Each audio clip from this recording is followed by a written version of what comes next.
ShinRobjira. Today we're going to be talking about the Bandai Ultra Monster 500 series number 152, Oka Gubila, number 153, Deathdrago, and number 154, Satandellos. Here we are talking about Ultraman Trigger Kaiju again, and oof, how do I express my dislike for these figures, at least some of these figures, without spoiling the entirety of this video? There's 3 figures here. 2 figures here I feel could have used a lot more love and attention. One of these figures is just an absolute lost cause. You'll find out who, what, where, and when on your own, but they're not all bad. They all have certain qualities, except for one that I honestly think are worth adding into your collection. One of them is a definite absolute. The other, and the other, it's just, oh my god, this should not exist. Or if it is going to exist, do a better job, Bandai, please. Oka Gubila over here is an underground variant of an already existing monster by the name of Gubila. Yeah, which appeared in the original Ultraman series in episode 24. Oka Gubila, though, first appeared in Ultraman Trigger episode 4, and Deathdrago first appeared in Ultraman Trigger episode 5, so he is a very much newer monster, but is actually just a modified Hellbrew's suit. Both of those monsters were designed by Daisuke Inamoto. I really don't have much else to say on this guy. Satandellos over here is a slightly updated version of a pre-existing monster called Gigadellos. Gigadellos first showed up in episode 14 of Ultraman Taiga, while SATINPANTS over here first showed up in Ultraman Trigger episode 6. That's it for history. Now let's talk about...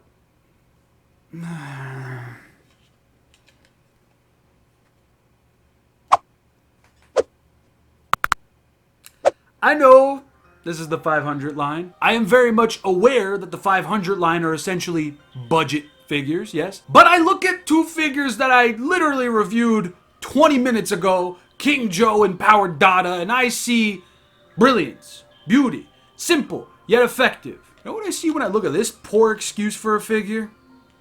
Lays. The worst lays I have ever seen on a Bandai figure. Worse than the 1954 reissue? No. This, though? Alright, first off, here's the tag. Look at how this looks in the show. This looks so much better. And granted, it's always going to look better in the show than in vinyl format, at least nowadays. But this actually looks cool. It's different. I like it.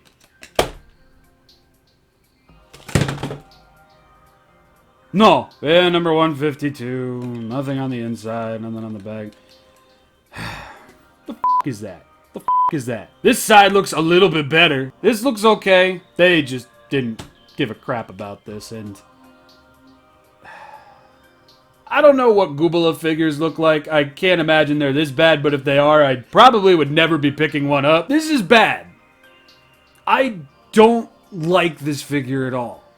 Like, at all. I see no merit in this thing. I mean, yeah, you can move the arms all the way around. You can't move the head. And again, I realize that this is a budgeted figure line. But dog, why is this so bad? Literally the best painted thing on this figure, the cleanest painted application, is this stripe on the top of his head. And even that's not all that clean. Oh, look, a little blowhole. The drill is nice, I guess, yes, but guys, I don't like this. I don't like it at all. Paint is gonna get half a no, paint's gonna get an X. Detail will get half a star. Articulation will get half a star because what else could they really do with it? And... Doctor, do your thing. Balloon, sure? Und vinyl. It's kind of cute. Yep. Okay, und the boss. Schnippy snip time. Rob und die tag figure on camera. Heh.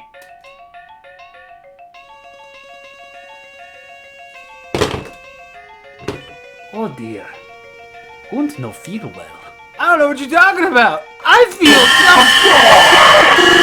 feel... Alright, let's clear the trash out of here. Up next is Deathdrago. Look at that beautiful and sinister design. Oh my god, I love it. While his episode wasn't the greatest, admittedly, I do really enjoy Deathdrago's design. I mean, how could you not? It's so deliciously evil. Yet again, nothing on the inside, nothing of major importance on the back.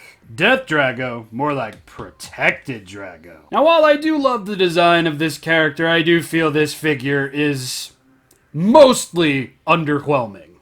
Mostly. The detail is fantastic, but in terms of being a proper representation, this guy and the image that's on his tag almost look like two completely different characters, man. Definitely could have used more of this yellow over here and over here. I feel that this spray-on gray shouldn't have been used as sparingly as it was. Sure, they absolutely do help the toes, but I feel like it could have helped highlight other portions of the body. Be it the nails, be it the thighs, be it everything that's going on the back, even though that's really not accurate at all. I definitely feel like this is just one of the figures that could have used a little bit more. Granted, yes, the detail on this thing is exceptional. Bumps and grooves on the tail, moving into the side, the back, with all of these pulsating vein-looking things into the fins on his back. The muscular structure of the arms moving into the pecs and the abs and the thighs over here. Lots of really great detail. I just don't feel Deathdrago was properly represented in vinyl format in terms of detail or paint. I mean, yeah, I don't think so. Speaking of which, the detail on the face and the neck is really nice. I like that you can actually see a pupil on the eye. And I must give some credit, the detail for the broken antler is really nice. It's just as nice as this detail is, it doesn't feel like enough, you know? Yeah, it's great that we can see the teeth, the chin, the pupils, and the nose and everything. But again, this figure needed more. A lot more. Do love the detail on the antler though, very nice. And I really like that it carries over to every inch where this antler fixture on his head is, even though the paint doesn't. But yes, again, great, but I do feel it could have been better, mostly when it comes to the face. So Deathdrago over here is gonna get a solid star in terms of details, even though I don't feel it's a proper representation, but the details are still good. And in terms of paint, he's gonna get half a star. Very, lukewarm with this guy. Thankfully, the next figure we're looking at is definitely a lot better. Best of the lot, I'd say. Satandellos, aka Satin Panties, because of a bad joke that was said while watching the episode with friends. Yeah, this guy is gonna need a SH Figuarts figure, whatever, like, or something, because this guy is just full on color. He has got so many cool little details about him, and one of those details being, he's pretty much exactly the same as the Gigadellos figure, with just a few alterations. Looking at this side-by-side picture here, you can see that there's a big difference in terms of paint and a little bit in terms of detail. The overall mold for Gigadellos feels a little bit dirtier, which I like, but I also do enjoy the more cleaner mold of Satandellos. And then you can see from the ab to crotch regions, these things differ a lot in terms of sculpt, not so much, well, yeah, paint as well, but yeah. Satandellos is personally my favorite of this triple lot review. And yes, this tag is just magnificent. Satandellos go down the hole. Allow me to gush, because damn, there's lots to gush about, except for the fact that they didn't paint his second pair of eyes on either side. No bueno, bro. But the detail, the paint, the red, the silver, the metallic blue, the gold. There's a lot to really like about this figure, and I will say this is one of those instances where the mold is just so good, I wish it was just painted better. I mean, look at the back of this thing. God, I wish this thing was fully painted, because I would love to see this guy just light up a shelf no matter the angle he's facing from. And what's this? Satandellos got some cheese. But no, for real, the detail on this thing is magnificent. Look at those Satan cheeks. And, oh, man, it just leaves me speechless just how much they crammed into this figure. I mean, look at this. It's like an H.R. Giger pajama party going on over here. And I just like, when looking at the figure from the back, there's such a contrast between very rough and very smooth.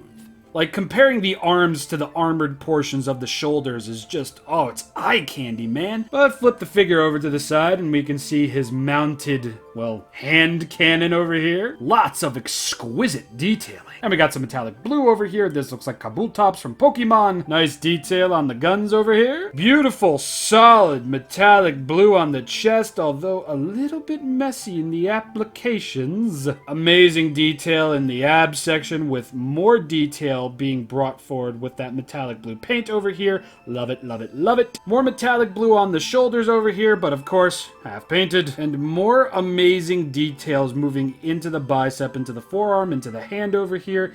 And yes, Satandellos over here has a Doom blade. He's a fan of Doom, can't you tell? But yes, more amazing detail on Satandellos' weaponry. I do wish this had some paint on it, though. Moving into the crotch over here, we've got this garage door looking thing over here, painted a nice silver, finely detailed. Speaking of finely detailed, the rest of the legs, yeah, they're going to be very, very finely detailed with golden kneecaps. Oh, the bling. Satandellos with the Satan toesies. Great, fantastic detail on those as well. Yeah, I think it's safe to say that I'm mostly impressed with this figure. It doth peeve me, though, to see that these are painted red, but the secondary eyes are not. Yeah, I really can't get over this figure, and I'm really, really hoping SH Figuarts does something with Satandellos. I mean, I doubt it entirely, but I would love to see it, and I would totally buy it. Plus Satan cheeks. So I'm gonna give Satandellos a solid star in terms of paint and in terms of detail. Easily the best of this lot, even though that's really not saying much given what we talked about earlier in the video. Now I guess it's time to talk about articulation between these two figures. Deathdrago is gonna be fairly simple. You're going to be able to go all the way around at the arms and all the way around at the tail. Nothing at the waist, even though there is a glue seal, and nothing at the legs as they are part of the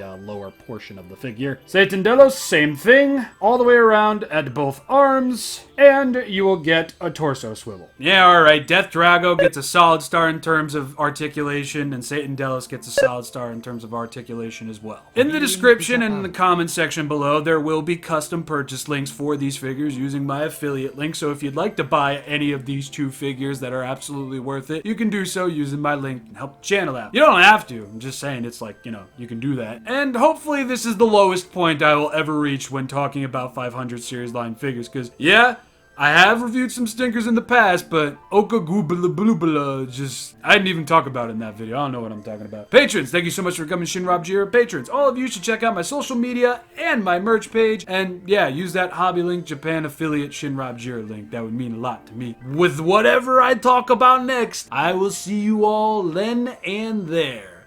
Lovely morrows to you, friends and neighbors. Peace.